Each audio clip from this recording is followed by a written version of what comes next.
नमस्कार साथियों, आप सभी का अपने YouTube चैनल प्राथमिक पाठशाला पर एक बार फिर से स्वागत है।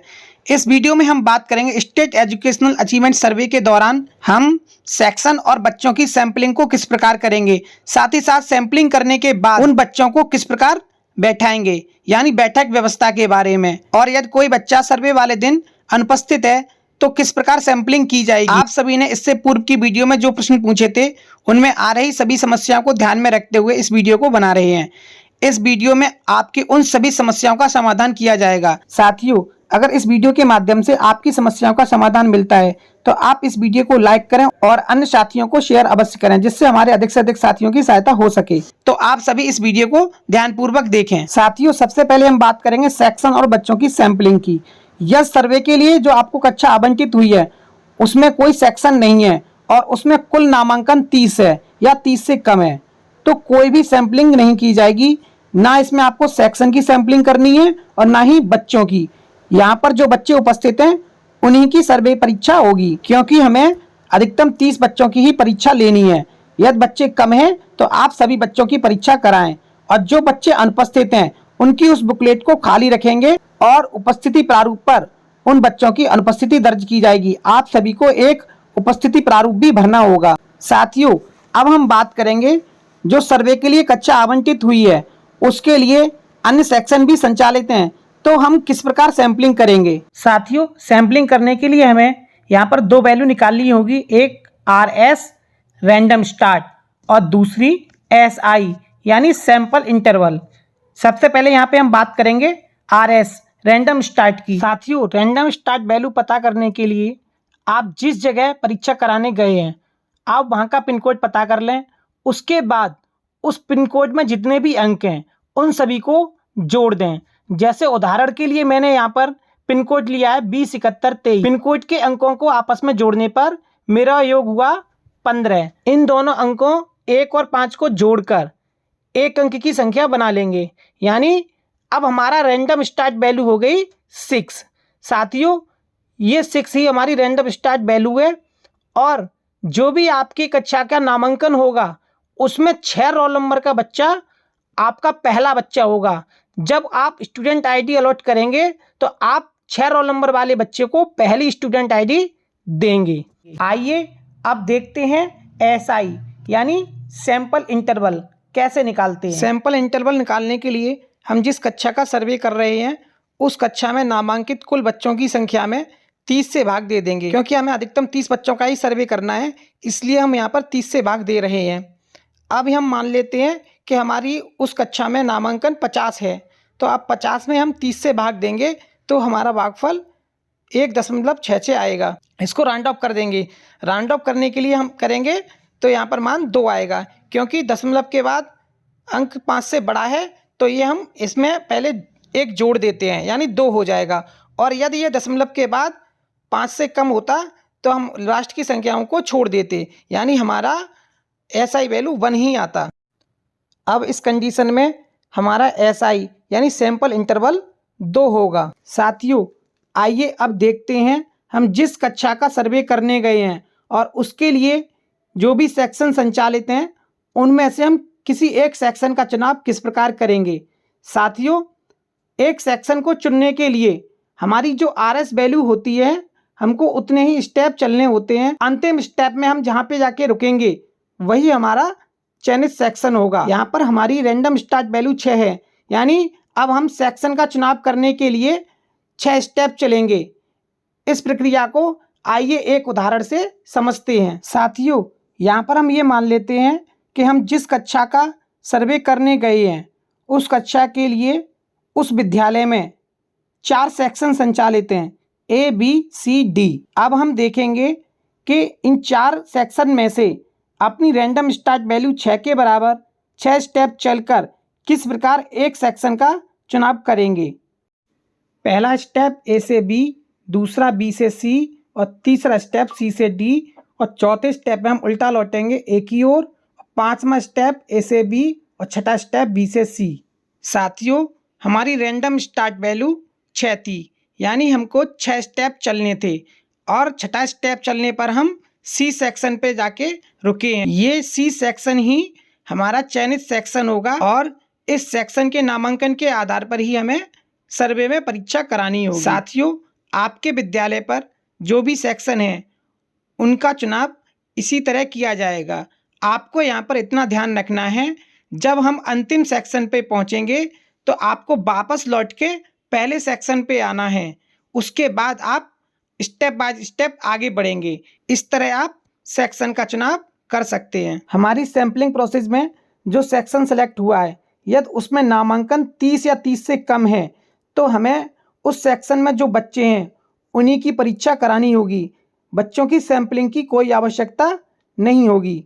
और यदि इस सेक्शन में 30 से अधिक बच्चे हैं तो आपको बच्चों की भी सैम्पलिंग करनी होगी। अब हम देखेंगे बच्चों की संख्या 30 से अधिक होने पर सैम्पलिंग किस प्रकार होगी। साथियों, अभी हमारा रैंडम स्टार्ट वैल्यू 6 और SI वैल्यू 2 थी। इसी की सहायता से हम यहाँ पर बच्चों की सैम्पलिंग करेंगे। हम मान लेते हैं सर्वे वाली कक्षा का नामांकन 50 है। इन 50 बच्चों में से हमें 30 बच्चों का चुनाव परीक्षा के लिए करना है। उसको करने के लिए साथियों हमारी रैंडम स्टार्ट वैल्यू 6 है, तो इस स्थिति में 6 रोल नंबर वाला बच्चा हमारा पहला बच्चा होगा और इसको हम स्टूडेंट ID 1 देंगे। इस प्रकार हमें हमारा पहला बच्चा मिल चुका है। अब हम इसमें अपना सैंपल इंटरवल यानी 2 जोड़ देंगे तो हमारा अगला बच्चा होगा 8, और जब 8 में 2 जोड़ेंगे तो 10। इसी प्रकार आप 50 तक सैंपल इंटरवल को जोड़ते हुए आएंगे तो कुल 23 बच्चे इस तरीके से हमको मिल जाएंगे।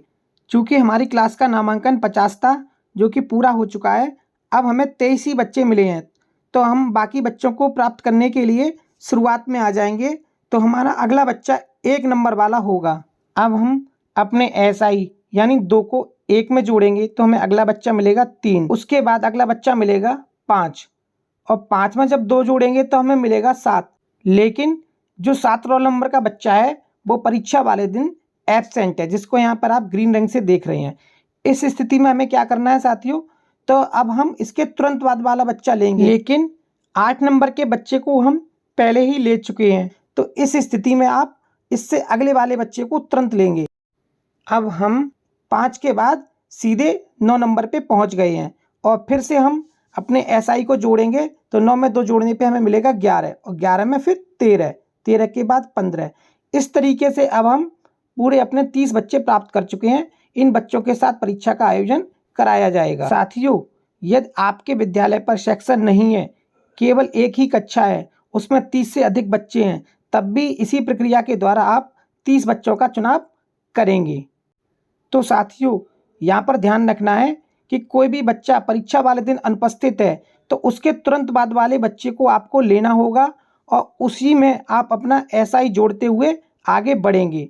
इस प्रकार हमें 30 बच्चों का चुनाव करना है, और जोड़ते समय यदि कोई बच्चा हम पहले ही ले चुके हैं, उस कंडीशन में भी आपको उसके बाद वाला ही बच्चा लेना होगा। साथियों, अभी तक हमने वीडियो में सेक्शन की सैम्पलिंग और बच्चों की सैम्पलिंग किस प्रकार की जाएगी यह जाना। साथियों, स्टेट एजुकेशनल अचीवमेंट सर्वे, इसकी एक वीडियो हमारे चैनल पर पहले से अपलोड हम कर चुके हैं, जिसमें हमने महत्वपूर्ण बिंदुओं पर चर्चा की है। उसका लिंक इस वीडियो के डिस्क्रिप्शन बॉक्स में आपको मिल जाएगा, आप वहां से उस वीडियो को देख लें। इन 2 वीडियो को देखने के बाद आपके अधिकतर डाउट इस सर्वे से संबंधित दूर हो जाएंगे। फिर भी यदि किसी भी प्रकार की समस्या है तो आप वीडियो के कमेंट बॉक्स में कमेंट करके उसका समाधान जान सकते हैं। अब आगे हम बात करेंगे बैठक व्यवस्था के बारे में, यानी परीक्षा वाले दिन बच्चों का सीटिंग प्लान किस प्रकार होगा। साथियों, कक्षा 3 के लिए हमें 3 सीरियल नंबर के टेस्ट फॉर्म प्राप्त होंगे, 31, 32, 33, और कक्षा 6 के लिए भी 3 सीरियल नंबर के प्राप्त होंगे, 61, 62, 63। परंतु कक्षा 9 के लिए हमें 4 सीरियल नंबर की बुकलेट प्राप्त होंगी। तो साथियों, बच्चों के सीटिंग प्लान करते समय हमें यह ध्यान रखना है कि जब हम बच्चों को बिठा लें तो बराबर में जो बच्चे हों उनके पास एक सीरियल नंबर की बुकलेट ना हो। जैसा कि आप इस फिगर में देख रहे हैं, यहाँ पर हमने एक रो में 5 बच्चों को बिठाला है। जिसकी पहले की स्टूडेंट ID 1 है, जिसको हमने सैम्पलिंग के बाद स्टूडेंट ID 1 दी थी, वो बच्चा पहले नंबर पे बैठा है, तो उसको हमने 31 नंबर की बुकलेट दी है कक्षा 3 के लिए। और स्टूडेंट ID 2 वाले बच्चे को 32 नंबर की, उसके बाद जिस बच्चे को स्टूडेंट ID 3 मिली है उसको हमने टेस्ट फॉर्म 33 नंबर का दिया है, और 4 नंबर वाले को फिर से 31 और 5 नंबर वाले को 32। इस प्रकार हमने देखा कि बराबर वाले बच्चों पे सभी पे अलग अलग टेस्ट फॉर्म हैं। इसी प्रकार आपको सीटिंग प्लान करते समय ध्यान देना होगा कि बराबर वाले बच्चों पर एक जैसे सीरियल की बुकलेट ना जाए। साथियों, आप जिस कक्षा या सेक्शन का सर्वे कर रहे हैं उसके सभी नामांकित बच्चों की डिटेल को यहाँ पर आपको लिखना होगा, जिसमें आप पहले उस क्लास का, उस बच्चे का क्लास वाला रोल नंबर लिखेंगे, फिर बच्चे का नाम, जेंडर के लिए यहाँ पर कोड लिखना होगा, कैटेगरी कोड भी और CWSN कोड भी। अटेंडेंस में आप जो बच्चा आया उसके आगे P लिखेंगे, जो नहीं आया उसके आगे A यानी प्रेजेंट एब्सेंट। उसके बाद जिस बच्चे को जो बुकलेट मिलेगी उसका नंबर लिखना होगा, और जो स्टूडेंट ID उस बच्चे को अलॉट होगी वो भी यहाँ पर लिखी जाएगी। यदि बच्चे 30 से अधिक हैं आपके यहाँ पर तो आप इसके लिए इसकी दूसरी प्रति का भी यूज कर सकते हैं। और एक प्रारूप आपको ये मिलेगा, इसमें भी आपको जिस विद्यालय पे आप गए हैं और उसमें यदि सेक्शन है तो यहाँ पे आपको सेक्शन लिखने होंगे। जैसे कि यह 3 सेक्शन है तो ABC, और उसका जो मीडियम है स्कूल का वो मीडियम लिख जाएगा। उसके बाद जितने बच्चे नामांकित हैं उनकी संख्या, प्रत्येक सेक्शन में जो बच्चे नामांकित हैं उनकी संख्या अलग अलग लिखनी होगी यहाँ पे। और फिर से आपको पूछा गया है जो बच्चे प्रेजेंट हैं उनकी संख्या लिखनी होगी। सैम्पलिंग में जो सेक्शन सर्वे के लिए सिलेक्ट हुआ है उसके आगे आपको टिक लगाना होगा। जैसे कि हमारा सेक्शन C था और हमारे 4 सेक्शन थे, तब यहाँ पर हम ABCD लिखेंगे और C सेक्शन के आगे टिक लगा देंगे। आशा है साथियों आप सभी के लिए यह वीडियो सहायक होगी और आपके पिछली वीडियो में जो भी डाउट थे वो क्लियर हुए होंगे। तो यदि यह वीडियो आप सभी को पसंद आए तो इसे अवश्य लाइक करें, अन्य साथियों को शेयर करें, और आप हमारे चैनल पर पहली बार आए हैं तो हमारे चैनल को सब्सक्राइब करें। धन्यवाद।